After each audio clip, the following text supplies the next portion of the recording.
Tonight, a look at what the future could hold for the city of Jacksonville. The candidates for mayor explain their plans to address the biggest issues, from tackling crime and violence on city streets, addressing the needs of local neighborhoods, to sharing the costs with the Jaguars for stadium renovations. Tonight's a chance to hear from each candidate before voters head to the polls. This is your 2023 mayoral debate, live from the campus of Jacksonville University. And good evening, everyone. I'm Kent Justice, the moderator for tonight's debate ahead of the election for mayor of Jacksonville. Thank you for joining us tonight. Tuesday, May 21st, every registered voter in Duval County will have a chance to vote in this race, although early voting is underway. It began 2 days ago. Tonight and over the next hour, you're going to hear from all 7 of the candidates on the ballot for mayor. We're going to introduce them to you in just a moment. First, here is Rick Mullaney, Shirtcliffe Executive Director of the Public Policy Institute at Jacksonville University. Good evening, and welcome to Jacksonville University. Tonight's debate is the 12th televised debate on the Jacksonville University campus, co-hosted by the WJXT Channel 4 and the Jacksonville University Public Policy Institute. And it gives you the opportunity to hear directly from the 7 candidates on the ballot seeking to serve as Jacksonville's next mayor. With a more than $1.6 billion budget, more than 8,000 employees, and leading the only consolidated government in Florida, Jacksonville's next mayor will play a leading role in shaping the future of Jacksonville and the region. We hope that tonight's debate, which will be on some of the most important issues facing our city, will be informative and help you in casting your vote. On behalf of WJXT and the Public Policy Institute, I want to thank all 7 candidates for participating and all of you for watching. Welcome to the debate, and welcome to Jacksonville University. Thank you very much, Rick. Now let's welcome the 7 candidates for mayor to our stage in alphabetical order. They are Omega Allen, running without party affiliation, Republican LeAnna Cumber, Republican Daniel Davis, Democrat Donna Deegan, Republican Al Ferrero, Democrat Audrey Gibson, and Republican Frank Keasler. So first, we want to lay out some ground rules for tonight's debates. Candidates will each have 30 seconds for an opening statement and 30 more seconds for closing statements. The order of the questions tonight was determined by a random draw for the first question, and then it will go alphabetically from there. Candidates will each have 30 or 60 seconds to answer each question, and with each question, I'll tell you how long the responses will be. At any time as moderator, I can ask follow-up questions or clarifying questions. And during this debate, we're going to let the candidates know how much time they have left with colored paddles. They're right here at the edge of the stage. At 30 seconds left, at 15 seconds left, and then again when the time is up. Now, 1 hour ago, we conducted drawings to determine the order for opening statements, as well as to determine who would get this first question and who will deliver the first closing statements tonight. And we begin with these opening statements at 30 seconds apiece with Audrey Gibson. Good evening. I'm Audrey Gibson, candidate for mayor. I grew up on the north side, specifically 45th and Minosa Court. My parents, my mom, Dr. Lois Gibson, retired Dean of Health Programs at FSCJ, taught many students in this city. My dad taught at Old Douglas Anderson High School. I've brought funding to this city, millions in dollars as a state senator and as a state representative. Experience matters. I have budgeting experience that will move our city forward. And I'm ready to be mayor, and I ask you for your vote. Thank you. Thank you. Mr. Ferrero, you go next. Good evening. I'm Al Ferrero. I've been in business for over 38 years. I've been married for 33 years. I am somebody who got onto city council. I am living the American dream. I started cutting grass for my business. I ended up getting into city council, and now I'm running for mayor. I'm asking you for your vote because I am tired of the corruption that's happening in the city. And if you vote for me, I am going to be watching over you, and you will be my special interest. Thank you. Thank you. Ms. Allen, if you go please. Good evening. No man can serve 2 masters. You can't serve the parties and the people, and the parties have failed us. If nothing changes, nothing changes, and in Jacksonville, nothing has changed since consolidation, and we know where that's left us. As your MPA candidate, I am unbought, unbossed, and unobligated to anyone other than you, the people of Jacksonville.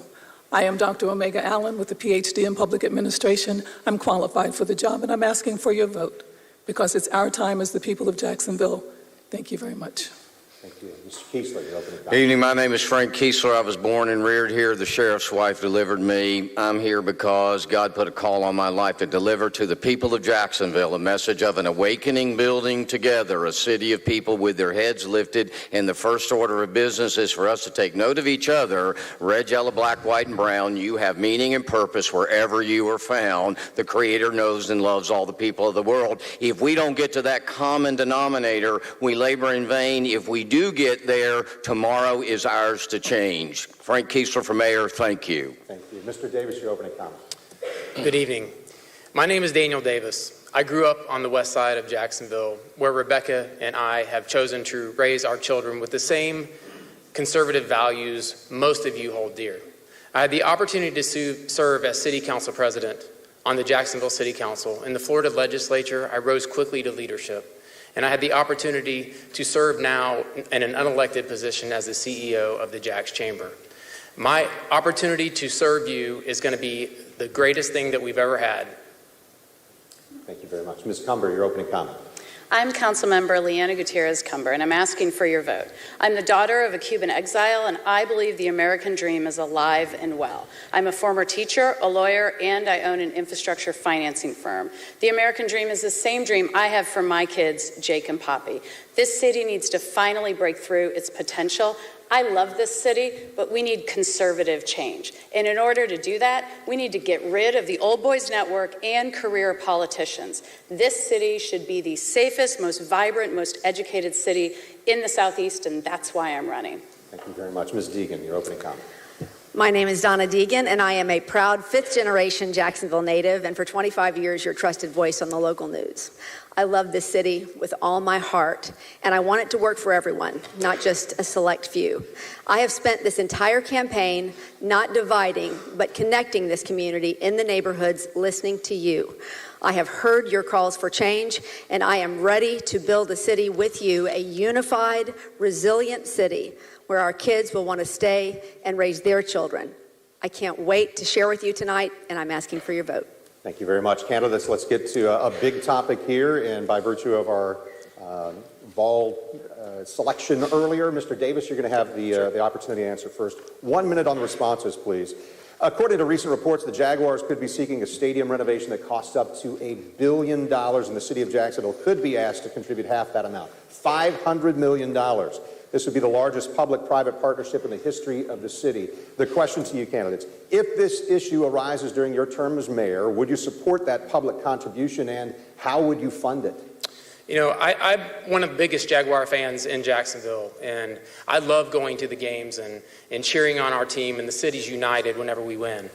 And I would tell you, this is a long-term agreement that we have to talk about. And I would say that in Jacksonville, we have to focus on making sure the citizens understand what the deal is. I'm going to focus on making sure that there's open process, that there's a transparent process, and we will make sure that your voice is heard. I'm telling you that I will work closely, I will negotiate on your behalf as a citizen of Jacksonville to make sure that you have the best deal possible, to make sure we have a long relationship with the Jaguars. Donna Deegan, would you support that public contribution? How would you fund it if you did? Well, I certainly don't want to negotiate a deal here on the stage, but I would say that the Jaguars are a very important part of this city. I was here when we had the Jacksonville Bulls, used to go to those games with my dad. I remember Colts fever. I remember all those fits and starts when we were trying to get an NFL team for so many years. And I remember that improbable, impossible day that I was sitting on the anchor desk and we found out that Jacksonville had a team. And that's a great point of pride for people in this city. My husband and I sit in the north end zone where it unites folks from all over the city. So in addition to the fact that this is a uniting factor, it is an economic boon for Jacksonville to have the Jaguars. So I think this is a deal that we need to come to somehow, but I think the NFL needs to play a role. The Jaguars certainly need to play a role, and we'll find out how much the city needs to play a role as well. But again, this is something that I think is good long-term for the city. We just have to bring in the right negotiators. We can't just have an open checkbook. We have to bring in the right negotiators to have a deal that will work for the people of Jacksonville and for the Jaguars. Thank you very much. Mr. Ferrero, your thoughts? Would you support that public contribution? How would you fund potentially $500 million? So you need to see everything of what's going to be. I'm the only person who voted against Lot J. because it did not work out for the taxpayer. And we need to make sure that everything that comes forward, not just the stadium, any big projects come forward, that we're looking out for you, the taxpayer. The Jaguars are a very integral and important part of our city. However, we can't have an open checkbook. We need to make sure that the community is in on it. With the stadium, it is owned by the citizens. It's owned by you. And we got to make sure that this works out not just for the Jaguars, but for you. But this goes with all the different projects that are coming forward. So I would want to have an open community where we look at this and we see if it works out for the city. We do want to have them here. It's obvious that they bring in a lot of income and everything for the city, but it has to work for the community. And with the taxpayers, I'll be looking out for you to make sure that that happens. Thank you. Thank you. Ms. Gibson. Excuse me. Thank you. Well, I'm on record for saying I believe that I need to make sure, as mayor, first of all, I will be doing the negotiating. And I believe in a long-term and short-term return on investment for our city. Also, I understand that we would need a contract that keeps the Jaguars here for far beyond 2029 in order for us to get that return on our investment. The other issue that I'm aware of is home games. I want to make sure that home games don't end up being in London all the time. We have people here who can't travel to London to see home games, and we also have people who can't even afford a ticket for a game. And so that is my plan in terms of brokering a contract and a deal for the Jaguars to remain in Jacksonville, and for us, if any investment, they would obviously have to put up front. Thank you. Thank you very much. Mr. Keasler, would you be in favor of or support that public contribution, and how would you pay for it? Yes, I would support it, but again, I spent 30 years doing complex real estate capital transactions, and our contribution to any development, be the stadium, a real estate deal downtown, or someplace else, is literally in the capital stack, the trigger that brings the rest of the capital. And so if we are that piece of the capital, then we want to be in the waterfall of the capital after everybody's made a fortune with the Jaguars, then we get our money back. We should do every deal where we get our money back after a period of time and after there's been a waterfall to the investors, to the sponsors of the development. And after, Mr. Khan makes his billions, we just want our millions back so that 10 years from now, 20 years from now, we have a fund to go do it again with the next person that needs or the next entity that wants to bring great economic benefit and opportunity to our city. Thank you. Thank you, Mr. Keasler. Ms. Allen, if this issue arises during your term as mayor, would you support that public contribution, and how would you fund it? Well, Kent, everything is data-driven. The return on the investment is an important factor. I can't say whether I would or would not until I'd had all of the information that tells us whether or not the community of Jacksonville at large is going to be able to benefit, and if so, how. My team of legal negotiators would bring us the real, raw data, and from there, we will make an informed decision as to what's best for the city of Jacksonville. And if I had to use one word to sum up my candidacy and my administration, it would be equity. And I believe that we do what's needed, when it's needed, where it's needed. And with that, I would involve the citizens of Jacksonville to get their input so that we can all move together forward as a community in unity. Thank you. Ms. Cumber, your thoughts on, would you support that public contribution? If so, how would you fund it? Yeah, the Jags are really important to the city and the city's growth. Our kids love going, and we have a lot of former Jags players who's retire here. But the people who haven't been at the negotiating table are the taxpayers. And so I will make sure that any deal that's made is best for the taxpayers, and that the Jaguars make a significant monetary commitment to the deal and make a significant commitment to staying in Jacksonville for the long term. Thank you very much. So I didn't hear anyone say, nope, we don't want to keep the Jaguars, or nope, we don't want to invest in the stadium, but I didn't hear many of the ideas on how we would fund this. So Ms. Deegan, if I could follow up with you, and then 30 seconds on a response for each of you, I'll ask you this. If the only way for the city to pay this $500 million was a property tax increase, would you support raising taxes? I don't think that we would have to have a property tax increase to do this. I think there are a myriad of ways, but I think at the end of the day, it's going to take a commitment from both the Jaguars and the NFL and a long-term lease deal to get this done. But I don't believe we'll have to raise taxes to do it. What's the other option? Well, there are borrowing money? Well, you can't. Yes, of course. There's borrowing money, absolutely. Mr. Ferrero. Absolutely not a tax on our citizens. We're overtaxed right now. Jacksonville does not have a money problem. And this is one of the things that I would make sure that we don't have a problem in. So where will we find the funding? The funding is available in all types of means that we have, public and private.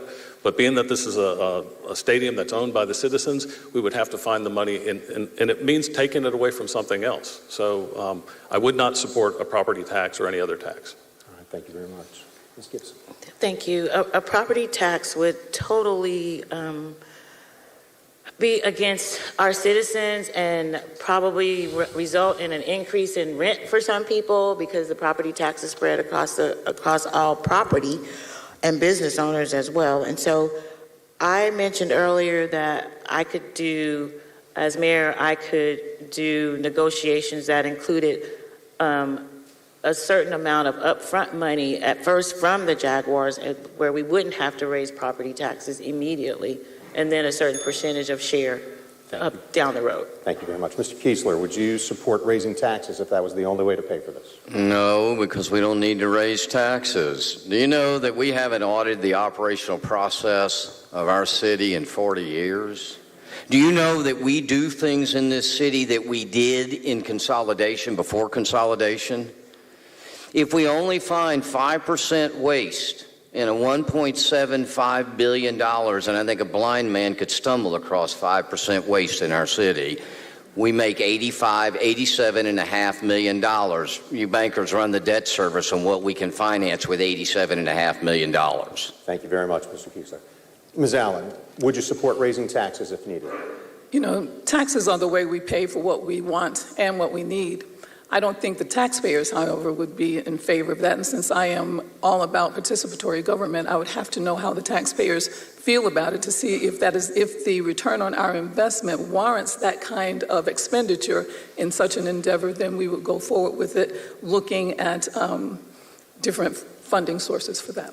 Thank you very much. Ms. Cumber. Yeah, this city has raised taxes 4 times in 7 years, so absolutely not.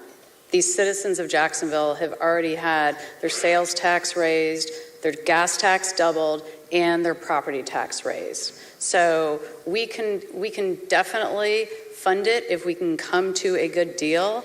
And anyone who says that the city is operating on the cheap should wonder why we're spending hundreds of millions of dollars on the Skyway downtown. That's no good for anyone. All right, thank you very much. Mr. Davis. I think the Jaguars are an incredible economic development for the city of Jacksonville. But I would tell you there's no way that I would increase a property tax to make sure that we fund the stadium. There are all sorts of ways that we can finance stack this agreement if we come to an agreement in the first place. And I just want to be very clear to the citizens of Jacksonville. When I go to the negotiation table, I'm going to be negotiating on your behalf. Thank you very much. Candidates, let's move on. And Mr. Ferrero, if you would begin here. This is a 1-minute response for each of you, if you would. In 2023, there are still Jacksonville neighborhoods that don't have central sewer, sidewalks, paved and illuminated streets, or even safe drinking water. And viewers tell us that they are concerned about underserved neighborhoods. Viewer Andrea Thomas asks, what will you do to relieve systemic poverty in Jacksonville? So the question to each of you candidates, as mayor, what will you do to address these long-standing infrastructure challenges? So with septic tank rephase out, one of the things I would do as mayor is look at starting a division under Public Works or with JEA. So this would be something that would be done over the next couple decades. It's not something that's going to happen over the next couple years. I would also make sure that we have it, that it's uniform, and that we would do that. Listen, crime, flooding, all these issues are problems that we've had from overdevelopment or roads that have been going in. that have not looked at the long term of how it's affecting our neighborhoods and our communities. So as a mayor, as being the chief person who's in charge of our building department, our planning department, I would make sure that the plans of new development going in, make sure we don't have problems with new development, but also make sure that the money that we have goes into what it's supposed to, instead of nonprofits for elected officials and for their banks. Their piggy banks are growing. So as your mayor, I will make sure that that doesn't happen. Ms. Gibson, your thoughts here. Thank you. There are a couple of things. First and foremost, I believe that we can bundle some of our infrastructure projects to take care of similarly situated neighborhoods. And when I talk about that, some of the homes were built at the same time. North side, south side, west side. The homes were built at the same time. The roads were built at the same time back in the 50s. And so those neighborhoods continue to fail. I believe also that I know there are federal dollars in the infrastructure bill that we could leverage to match money that we have in the budget for projects, as well as draw down state money to be able to mix those funds together, do more than one area at a time. That's my bundling concept that I will plan to look into, so that there's less cherry picking and the projects get done faster across those neighborhoods, particularly northwest side, which obviously was a promise of that. Thank you, Ms. Gibson. Mr. Keasler, what would you do as mayor to address these long-standing infrastructure challenges? Well, you first have got to acknowledge the fact that over the last 50 years, the south side of Duval County and the east side of Duval County went from palm trees and palmettos and dairy farms to megatropolis. Billions of dollars poured into that side of town, and that's fine. But in the process, we ignored the original part of Jacksonville, and that's not fine. So with the waste that I believe we sustain in a almost $5 billion consolidated budget, we'll have the money. But what's important is that 3/4 of our budget comes to us restricted. We need to change the federal and state legislation that gives us the ability to start sustaining capital, if you will, for novel ways to address issues we've faced for 50 years. But if the funds come in from the federal and state side in a way we can't get our hands on it because we're not allowed to use it, then we're still facing that issue. Thank you very much. Ms. Allen, what about you? What would you do to address these issues? Well, the first thing I think needs to happen is we take the taxes from a particular area and make those taxes work in that area, retaining that rather than putting them into the general fund, which could become a slush fund and you can distribute it any place that you want. Then we need to draw down, what I would do would be to draw down state and federal funds that are allocated for infrastructure, to augment the funds that we find through rebudgeting. Rebudgeting is when you go back into your budget, see what's working, what's not working, ineffective allocations, and reallocate those dollars to make sure that we are able to cover the needs that we have in our community. Thank you very much. Ms. Cumber, as mayor, what would you do to address these long-standing infrastructure challenges? Thank you. I love this question since I work in infrastructure. You know, how we build dictates what we care about. And I completely agree that we need to start leveraging federal and state funds. It's what I do for a living. I have helped finance over $1 billion of projects throughout the country. And what we need to do is for the larger projects, like Neptune Beach has about $100 million sewer project that they need to take care of. Those are the projects that we really need to go after federal and state funds. We need to reallocate our funds to potholes, to actually fixing the infrastructure, the lighting and so forth. And again, reprogramming the Skyway money. Nobody should be happy in this city that the city has decided to spend hundreds of millions of dollars on the Skyway, but we have all of these systems that need to be addressed. We have potholes all over the city. We've got trash all over the city. We really need to start getting back in our government lane, in our local government lane, and focusing our money. Thank you very much. Mr. Davis. Government can often lose its way. And I think that we have to remember what the true purpose of government is. Number one, your government should keep you safe. Two, your government should spend the dollars on infrastructure. I am going to make the city of Jacksonville's government smaller so we can get more of your tax dollars back on the street, to put more police officers on the street, to make sure we fund infrastructure, and make sure that we protect our crown jewel, the St. Johns River. We have to replace these failing septic systems, especially when they're close to the river, and I will make that a priority of mine. But the most important thing we need to understand is to make sure that we're not spending money in a frivolous way. It's so important to make sure that we get government back to where it should be, and that's what I will do as your mayor. Thank you, Mr. Davis. Ms. Deegan. Well, listen, when we consolidated this city, we made some promises. We made promises to the old South Side, and we made promises to the North Side and the West Side. And those promises were kept to the South Side neighborhoods. And so when we fixed the infrastructure there, when we created the lights and the sidewalks and the roads and all the things that were necessary, those areas were able to thrive and grow. As we've seen on the North and West Side, that really has not happened. We've had growth, but we've had a lot of deterioration.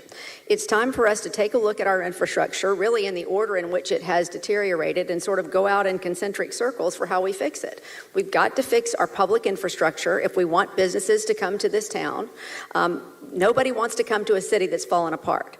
And then we have to move into those neighborhoods that we have neglected for so long. And I agree, we have to bring down federal dollars for that. We of millions of dollars, state and federal grant money on the table because we decided some 20 years ago that we just didn't want that for some political reason. It's time to get our tax dollars back and to use them for infrastructure that we desperately need. Thank you very much. And believe it or not, we're about halfway through. Can you believe that? Ladies and gentlemen watching at home, we still have more questions to come for our candidates. Stay with us, and our debate continues in 2 more minutes.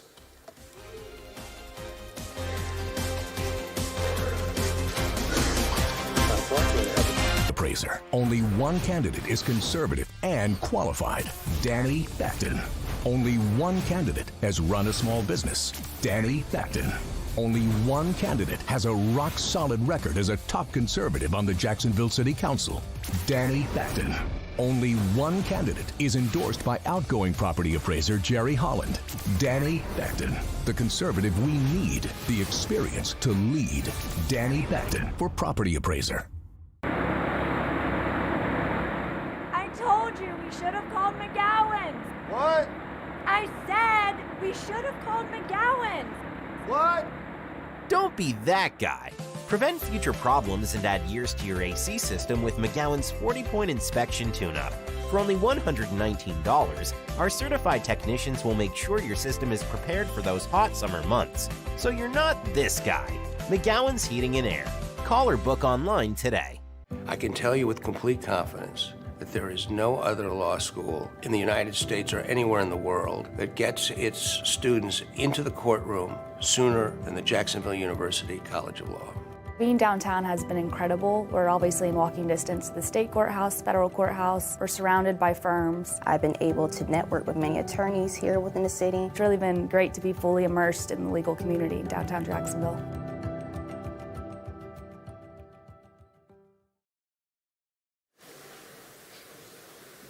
And welcome back to our 2023 mayoral debate here in the city of Jacksonville. We've got more questions for each of our 7 candidates: Omega Allen, LeAnna Cumber, Daniel Davis, Donna Deegan, Al Ferraro, Audrey, Gibson, and Frank Keasler. And with our next question, we're going to begin with Ms. Gibson.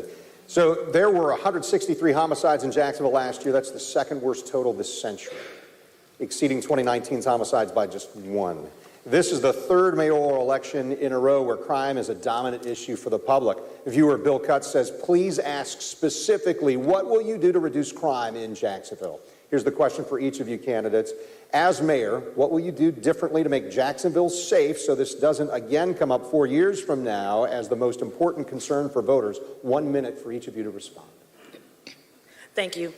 Well, my degree is in criminology from the Florida State University, so I have some familiarity, at least with theory and data, and I can work with our sheriff, who is the top law enforcement officer in our city, on data trends and crime data and trends, and where in the neighborhoods are the resources needed the most. It's not an automatic bump up in budget. It's very much planned and very much directed. I'll also work with the gang reduction strategy with the mayor and the state attorney's office.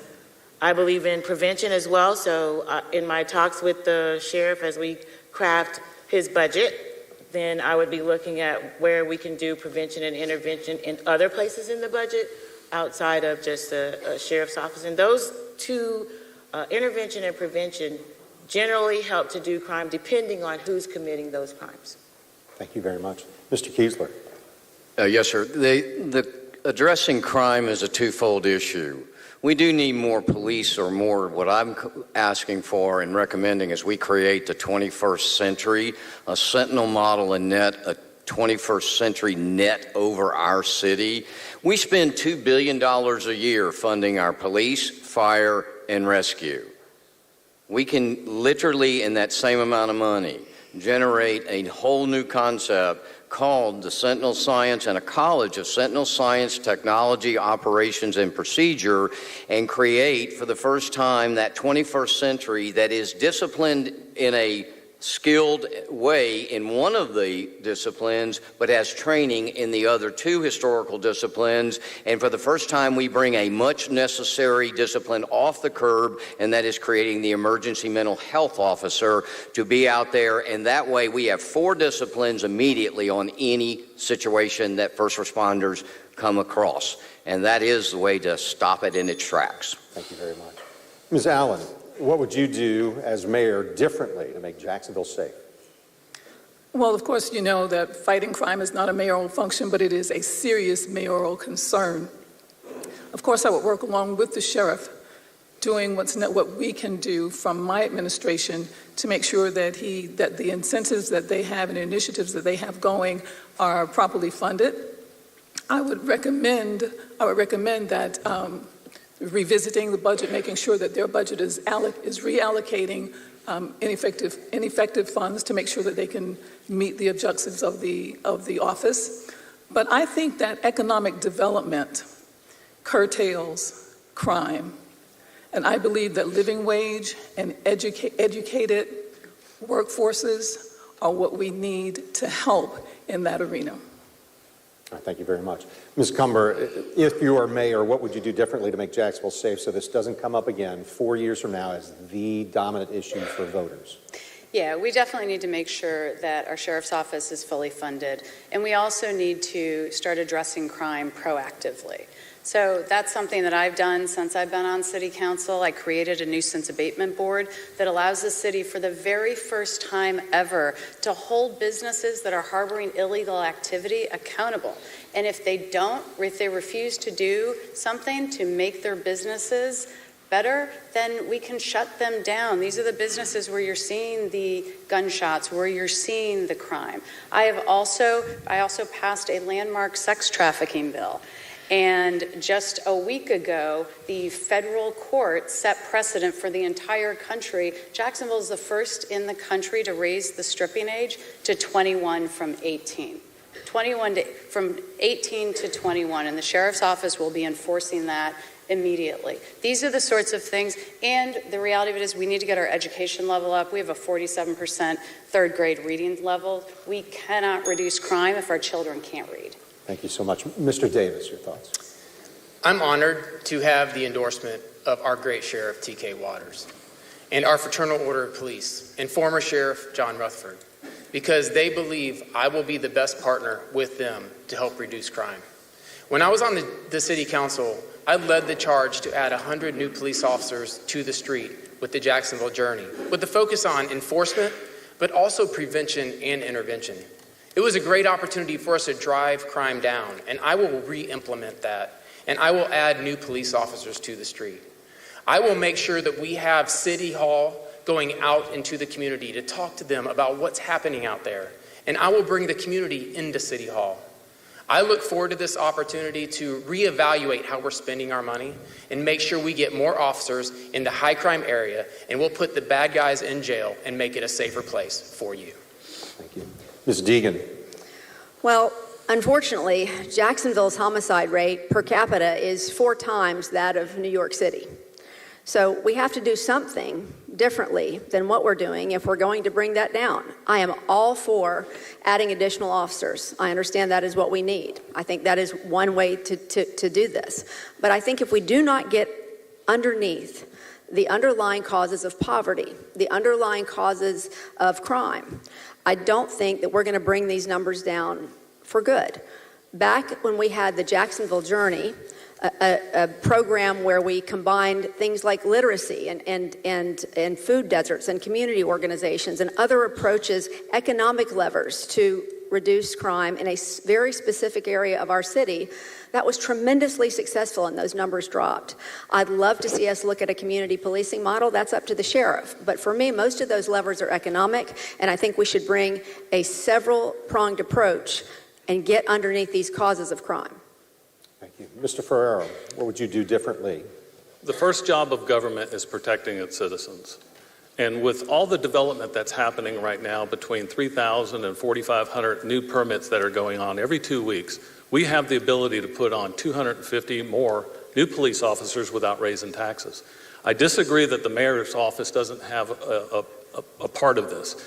The way this has happened is we have crime areas that are happening right now that people are afraid to come and speak up. We need to break the code of silence. I will do the same thing that I've done in District 2 and that I've gone around doing throughout the city, is working on breaking the code of silence. One of the reasons people are afraid to come forward and say something is because they're afraid of retaliation, of their businesses, of their families. This is a real thing that's happening in our city right now. We've got playgrounds with shell casings around it. As your mayor, my number one priority is public safety, and those are the things I'm going to work on to get us safe. Thank you. Thank you very much. Candidates, if you take 1 minute to respond to this question. Mr. Keasler, it's your turn to start first here. Around the country, a lot of downtowns have flourished. In Florida, people can point recently to Tampa and St. Petersburg as cities with thriving downtowns. Jacksonville appears to have fallen behind here. Several viewers posed questions on this. Judy Johnson said, what will you do to build our downtown into a bigger and better place? Kevin Luhr said, what's your vision for downtown development? So the question to each of you, and Mr. Keasler, if you'd begin, should downtown revitalization and development be a priority for Jacksonville? If so, what will you do as mayor to create a vibrant downtown? Well, I think that we definitely need to take advantage of every inch of hardscape and infrastructure we've already built in our city and exists today underutilized. It's a greener footprint. We also have the opportunity with that cost savings to create, workforce or affordable housing because we don't have to incur that expense. My plan is to create a long-term 3 to 4 phase plan that goes from the Trout River back to the St. Johns, and that we develop a master plan for what our city is going to look like in 15, 20 years. Tampa did it, Greenville, South Carolina did it. Every city that has changed, Baltimore, they all had a multi-decade, at least a 15-year look out. And our real look is north and up Main Street and up to the Trout River and taking advantage of all the water that we have the luxury of enjoying downtown. So that's the plan. Thank you very much. Ms. Allen. Well, Jacksonville, as you know, downtown is the heart of any major city. And you've heard me say before, we have heart trouble. Our heart is sick, and we have got to have 4 elements to revitalize it. It's got to have retail, residential, we're working on that, entertainment, and reliable transportation. I will court and encourage new and good quality businesses from a diverse background of businesses to relocate here so that we can offer our citizens the kind of good, high quality shopping experiences that they don't have to travel 30 miles to get to. And with that, that is reminiscent, for me, that's reminiscent of the downtown we had when I was a youth. I want to make sure that we bring back to the core of our city that which will keep all of Jacksonville vibrant. Thank you very much. Ms. Cumber, what would you do to create a vibrant downtown, and would that be a priority for you? Yeah, a vibrant downtown is critical to our city. And we are the only city between Richmond, Virginia, and Miami that I-95 runs through. It runs right through our downtown. There's no reason it should look like it does. But if we're serious about getting downtown moving, then we need to make it the easiest, not the hardest place to develop. The bureaucracy that you have to go through to do anything downtown, whether it's open a small business or develop, is simply insane. We have to completely revamp our permitting system and make it so people can actually develop downtown. We have made it exceedingly difficult.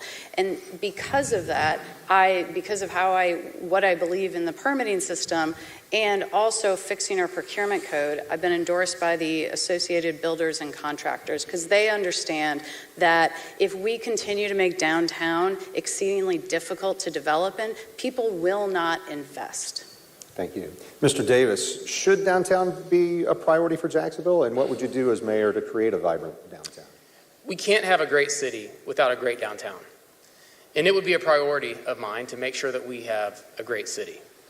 I was talking to a constituent today, and he said, why should I care about downtown when I've got potholes out in front of my house? And I explained to him how important it is to be able to attract the best talent, to be able to make sure that we activate our riverfront, how we can make sure we program it to where folks can come down and enjoy the great downtown we have. And that doesn't mean we can't make sure that you're safe in your neighborhoods and develop downtown at the same time. I think rooftops are what cause retail and restaurants to thrive. We have to create rooftops to make sure that we have a vibrant downtown. We already have about 7,500 people living in downtown. In the next couple of years, we'll be around 10,000. That's going to be the point where we can make sure that our vibrant neighborhood called downtown is successful. And I look forward to making that happen. Ms. Deegan, what's your perspective on downtown? Well, since the 1980s, I think we've lost about 80% of the buildings downtown and about 80% of the folks. I think it's very, very important for us to develop our downtown for a variety of reasons. One is as part of a vibrant city. I am so excited about opening up and activating that riverfront and doing those things resiliency-wise that we absolutely must do to survive as a city, but also to have a successful downtown. But we also need downtown to be successful because it will provide the commercial dollars for us to invest in our other underserved neighborhoods. It's incredibly important for us to bring business downtown and to make it a place that is also attractive for small business people. We need to bring people of every economic type downtown. It can't just be for the rich folks. We've got to have housing for everybody there, and we've got to have things for our young people to do. We need to bring more culture downtown. We need to bring more arts downtown. And in my vision for Jacksonville, downtown will absolutely be a centerpiece. Thank you. Mr. Ferrero. Downtown along with the other neighborhoods. But we got to look at how did we get to where downtown went down. We changed some of the roads where they went one way, so it's too tough to get there. We need to change some of the planning so it's easier to develop down there. But what makes people feel uncomfortable going out there goes back to the first question. They feel unsafe. There's people walking, they're sleeping, they're all over the streets. So part of what I would be doing to develop downtown and other parts of town is have centers that we have for our veterans. We don't have a real good veteran center to help our veterans get off the street. We're known for two things, our river city and our veteran-friendly city, but we don't have a real place for veterans. Mental illness and some of the other problems that are keeping people from wanting to go downtown. Who wants to go downtown if they got to worry about somebody going through their car or being robbed? We have a safety issue down there. We do need to activate the waterways. That is a huge part of our downtown area. But we also need to see what we can do to make it safer and easier. But we need to do this throughout the whole city. There's a lot of things that need to be changed downtown, and I'd be your mayor for that. Thank you. Ms. Gibson. Thank you. During my conference travels as a state senator and state representative, I've been internationally traveled as well as within the state.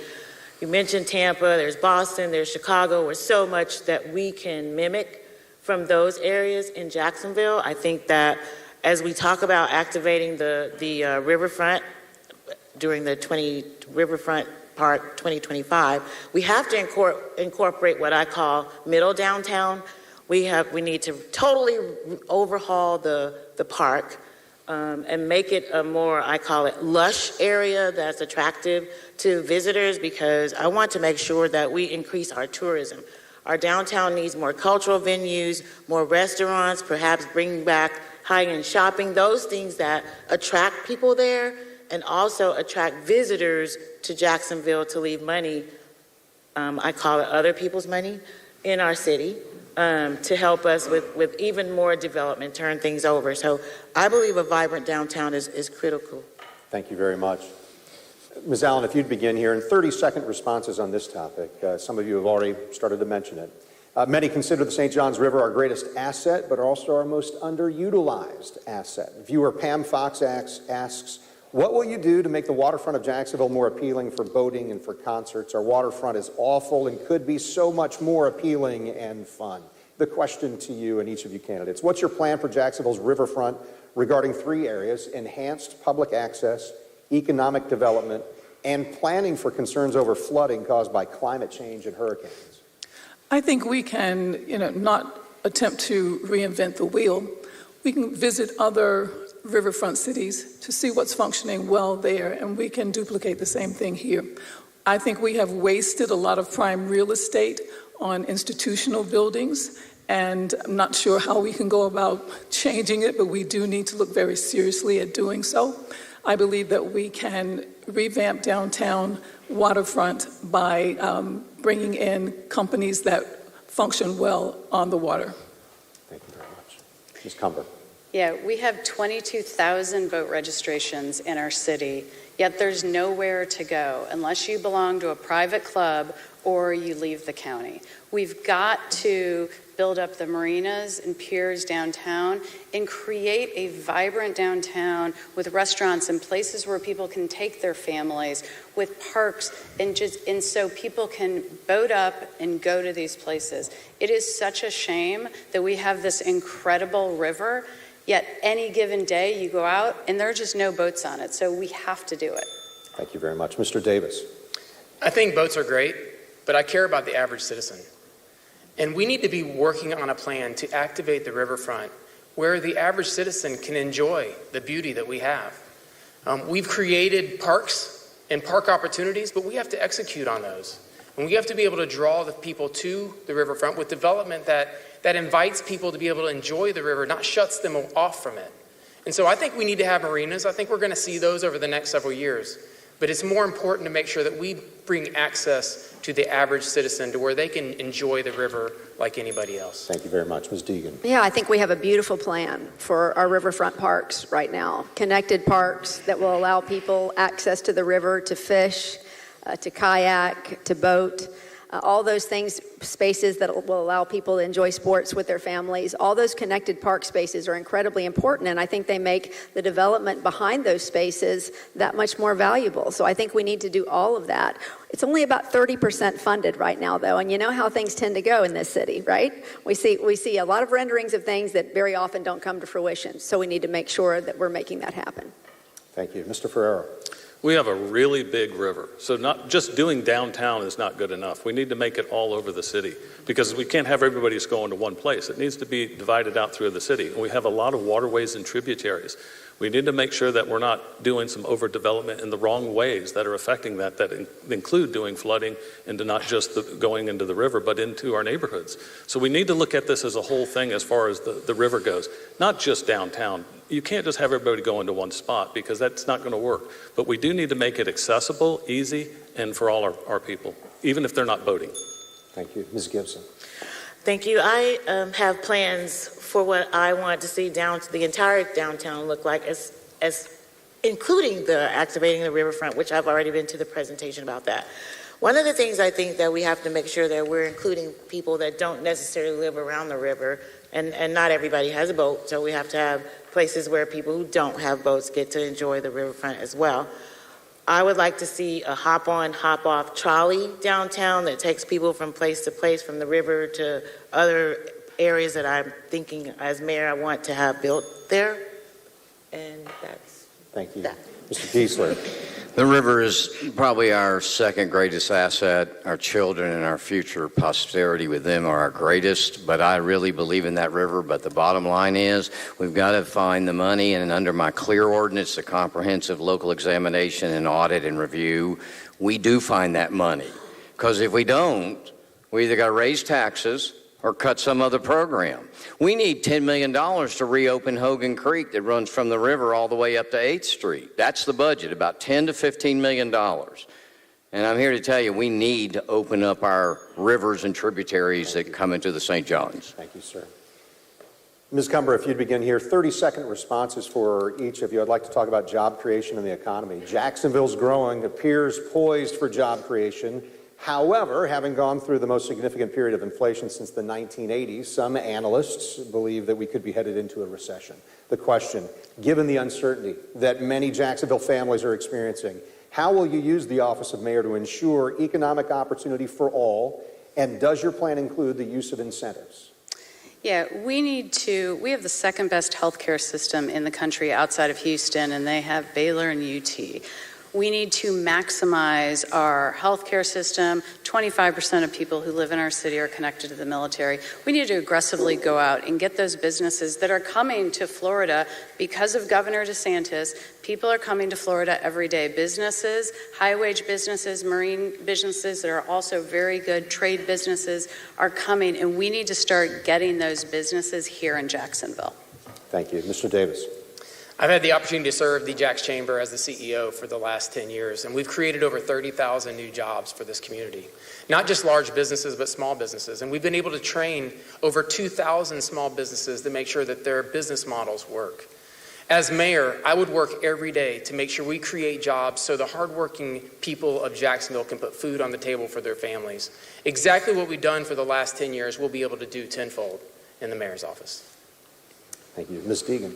Well, our wages are below the state average, and we need to bring those up. But we also need to make sure there are opportunities for our small business people that are largely left behind. Jacksonville used to be a small business engine a lot more than it is now. I understand that we need incentives for some of our big companies, but our small business folks talk to me all the time about all of the impediments to actually making their businesses go. When I'm mayor, I am going to create an additional office for small and minority business that connects them to things like incubator programs and facade grants and other issues that, frankly, for a lot of folks in this community are left behind. Thank you. Mr. Ferrara. Jobs are certainly important, but I hate to keep going back to crime. If we don't have a very safe city, people aren't going to be coming here. Right now we have people coming here in droves, and they're starting businesses. We want to remove the red tape. We don't want to keep taxing our citizens, which increases everything from our fuel to our electric to our food. We need to make sure that we're getting rid of the red tape. And as the mayor, I will make sure that we're not going and imposing on our citizens and make it easier for the businesses that want to come here and stay here and do everything. So thank you. Thank you. So just restating the question, how will you use the office of mayor to ensure economic opportunity for all? And does your plan include the use of incentives? Ms. Gibson. With incentives, the devil is always in the details. I've seen a lot of failed performance with incentives, and so it was something, as mayor, it would be something I would scrutinize very severely in terms of performance as well as the outcome that we were looking for doing incentives. And so I believe that small business should be incentivized even more so than some of the large businesses that we've been incentivizing, because sometimes they come and they bring the jobs with them. And so that doesn't help the citizens of Jacksonville. Thank you very much. Mr. Keasler. I believe that the greatest attraction to a city is its culture from a standpoint of integrity in its government, its fairness in its policies, how it looks at development both downtown and abroad in its reaches as we have to look in this county. There's an old saying, you can always make a deal if you give away the store. There's an art to the deal. And I will say that I'm the one person that spent a career in the art of the deal. And I do believe that will bear greatly in this next 8 years of what we have on our plate. Thank you, Mr. Keasler. Ms. Allen. I believe that bringing healthcare organizations and healthcare training institutions into our area to provide, and then partnering with them to provide funding for our citizens who are in need, then I think that high wage paying jobs are absolutely necessary so that our citizens can afford health care. All right, thank you very much. So believe it or not, it's time for closing statements in just a moment. So we've got 30 seconds for each of you, and I'd actually like you to consider including this in part of your statement here. I'd like you to fast forward to the last day of your term in office, if elected. How will Jacksonville be different because of your service at City Hall? Again, each of you is going to have 30 seconds, and as determined by our drawing beforehand, Audrey Gibson, if you'll go first. Thank you, and thank you for this evening and this time. As mayor, an experienced mayor makes a difference, and experience does matter. At the end of my term, I hope to end the way I started, and that is developing a prioritized budget that makes the quality of life for everyone equal. Also, I don't vision, I believe in possible. So at the end of my term, possible will have happened, and I believe in turnover in our city for businesses as well. Thank you very much. Mr. Ferraro, if you'll give a closing statement. The end of my term, I would want to have our city a safer city. I would want to have it cleaner. I would want to make sure that people believe in the people that they've elected. I will stop the corruption that's happening with the nonprofits and the people that are getting money through the city instead of directing them into the places that they're supposed to go. Our core functions, our roads, our bridges, all the things that we're supposed to be doing.